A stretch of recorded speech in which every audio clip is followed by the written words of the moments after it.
Okay, so now that you've gone through and watched the video with the traditional motion lab and gone through and done those activities, let's get back to that lesson. Let's kind of finish up with it.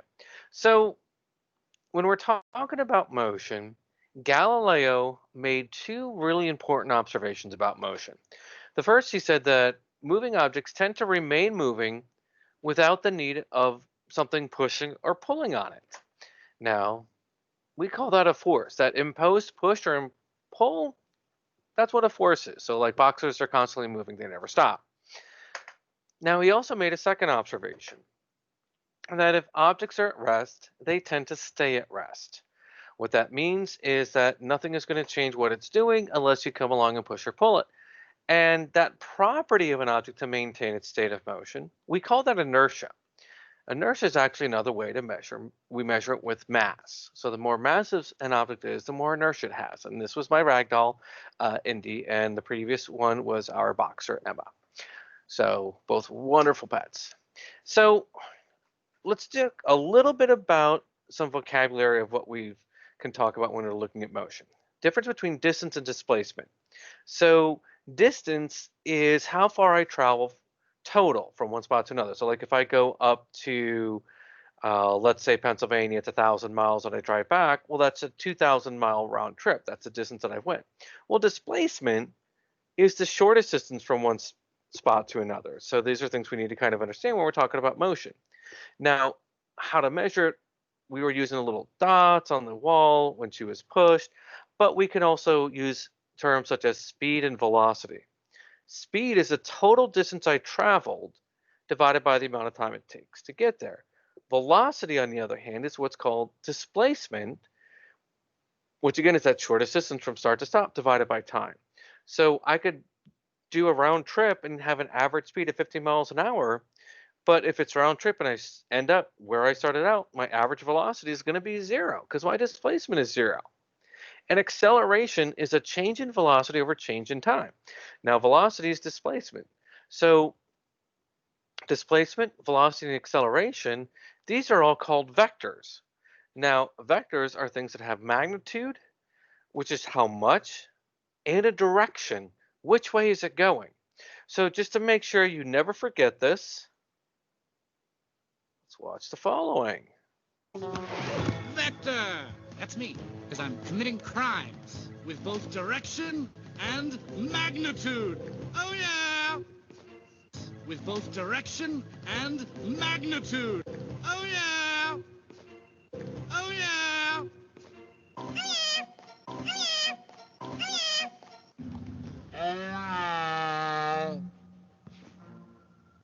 All right. So hopefully you're never going to forget vectors again with magnitude and direction. And no, I'm not getting out of my chair and doing the funky little dance. So Newton came along and basically took Galileo's idea, and he gets credit for them with his laws of motion because he actually published them in something called La Principia. So his first law was that every object continues in its state of rest or uniform speed in a straight line unless acted on by a non-zero force. Well, let me give you some examples. Basically what it says is that I'm going to keep doing whatever it is that I'm doing until some force causes me to change what it is I'm doing. So here's the first one. With physics, you can always get a lot of sports. And wait for it. There we go. So the hockey player was moving in one direction and minding his own business, just skating along, up until someone came along and gave him a pretty good check, which caused him to change his motion. Now here's another example. Now what I want you to do with this one is I want you to look, and as you're watching this video, think about the forces that are pushing or pulling on objects and how things are moving and how they're changing their motion based upon how forces change. What's that you said, look? I've got sandwiches here. You finished yet? Oh, look at that. Look.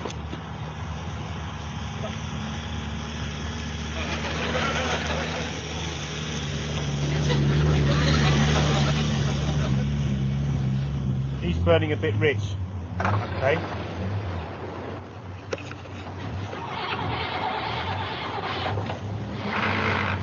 Oi, oi.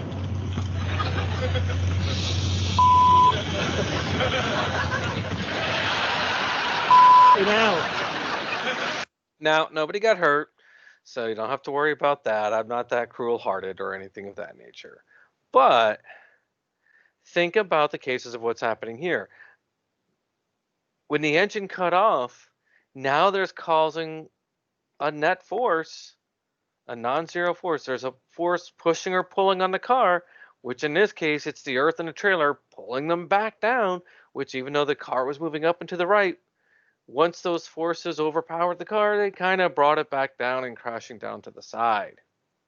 Now, Newton came up with a second law through some observations and some experiments, and he discovered that the acceleration of an object is proportional to the force divided by the mass, or more precisely, the net force divided by the mass. So if you want a bigger acceleration, you have to have a bigger force. But if you have a small mass, that can also produce a fairly large acceleration. So watch this video and look to see how people get accelerated differently based upon the size of the force and the mass. Well, let's hope the fitness freak gets it together before she takes on the smack wall. Oh, goodness. That's right, Tasha. Feel the burn. Fitness freak right back up, ready for another go. I get you. You bastard. No, Johnny, I would not talk smack to the smack wall. Yikes! Great Caesar's ghost! I am in love with this smack wall. I can't get enough. I say we go to a montage. Right now? Yeah, now. Why would you do it right now? It'll just take a sec. But it's almost lunch. Don't worry, Jill, you're gonna love it. Throughout time, engineers have built the Taj Mahal, the Great Wall of China, the Grand Canyon, and now, the smack wall. Oh. Oh.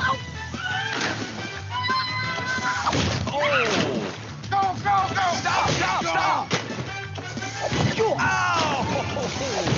Ouch! The beauty is in the design. Two sweeper arms, here and here, make the contestant look here, when they really should be looking here. That's not all. Then they get up and do the same thing all over again. Gotta go over! Oh! She could! Go! Into the sweep. Oh! The smack wall is a miracle of modern engineering, John. All right, so you saw a lot of different things happening there depending upon the size of the force, whether it was the red ones rotating around or that smack wall coming on and smacking them. And so, as you can see, resulted in various different types of acceleration. Okay, so that kind of wraps up our brief traditional instruction. Now, here's a couple questions that you also have in your sheets I want you to kind of look at. So pedagogically speaking, how is this like what you've seen in other science classes? How is it different? What did you actually learn in this lesson? Is this type of lesson necessarily bad? What worked with it? Now, even though we're talking about traditional lectures, I don't want you to get the impression that I think lectures are necessarily bad. I like to use the analogy that I heard one time is that they should be thought of like antibiotics. And the reason why I say that is that you never want to use an antibiotic more than when it's necessary, or else it doesn't become effective anymore. However, there are going to be points and times where you actually need that particular antibiotic in order to do the job. So are you going to be able to do every single thing in your science lesson all the time, 100%? High level inquiry? No. There's going to be times that you might have to revert back and do something in a traditional lecture type standpoint, but you don't want to overuse it. You don't want to overdo it. You don't want it to be the crux of how you teach your courses, because what happens is your body, just like antibiotics, would become immune, it would become ineffective. So if you constantly use this, then it's not going to be effective in your instruction. So you need to think about very carefully as to when you are going to want to use this particular form of instruction. So I look forward to seeing you in our next class.